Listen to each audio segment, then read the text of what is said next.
Hello and welcome back to Man v Film. One of the things I've been thinking about recently is how lucky we are today.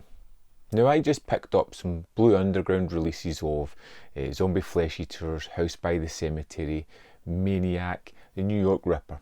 4K, ultra high definition versions of these movies.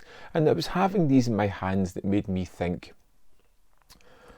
how things have changed so dramatically in the past decade or so. It was something that was kind of interesting, but something that I missed at the same time, because I kind of grew up loving movies in the late 80s, early 90s. That's when I stumbled into my film fandom.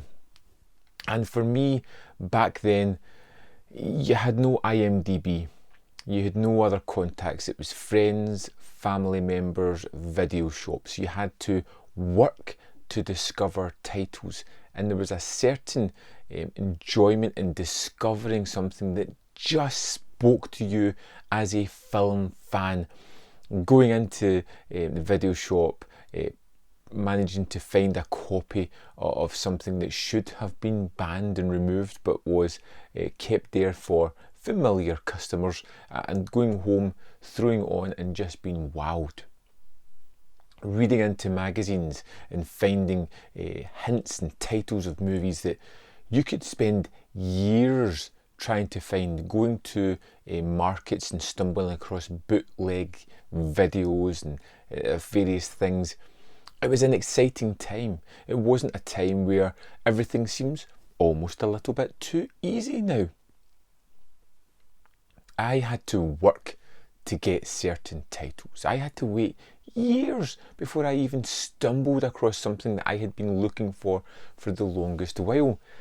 And the quality just didn't matter. If it was an old beat up recording of a recording video, it didn't matter, because finally I had that holy grail, that movie in my hands that I could go home and throw on and just be part of that small, minuscule people that seem to have seen it. It was such a thrill ride to actually discover and hunt down movies. Then became the advent of being able to mail order things. Vipco was a big part of that, and you could order titles at home and get these horribly butchered cut versions of movies, but you still had essentially what you were after. I remember one of my friends just handing me a video cassette at one point. It just said ZFE on the side of it, and he's like, it was one of those things at work where he brought out a bag. It was all very hush. He's like, here, just check this out. And that was it.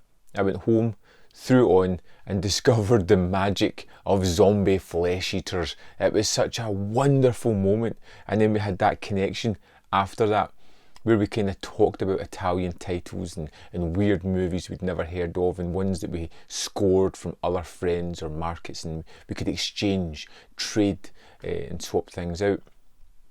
Nowadays you can quite easily go on to several websites and learn everything there is to know about a movie. Read synopsis, get clips, trailers. More often than not, you can get a copy of that movie somewhere in the world. And now it's kind of taken, for me, a little bit of the shine off of that. A little bit of the workmanship and getting those titles and finding something that you utterly loved just by hard work. Now it's just there. If I want to get a forgotten cannibal movie, I can go to any region and probably pick up a version of that movie. And even more so now, we've become so lucky with getting these kind of releases that we've started to be pernickety about it. We want the best transfer of this forgotten movie that only a handful of people have ever heard of.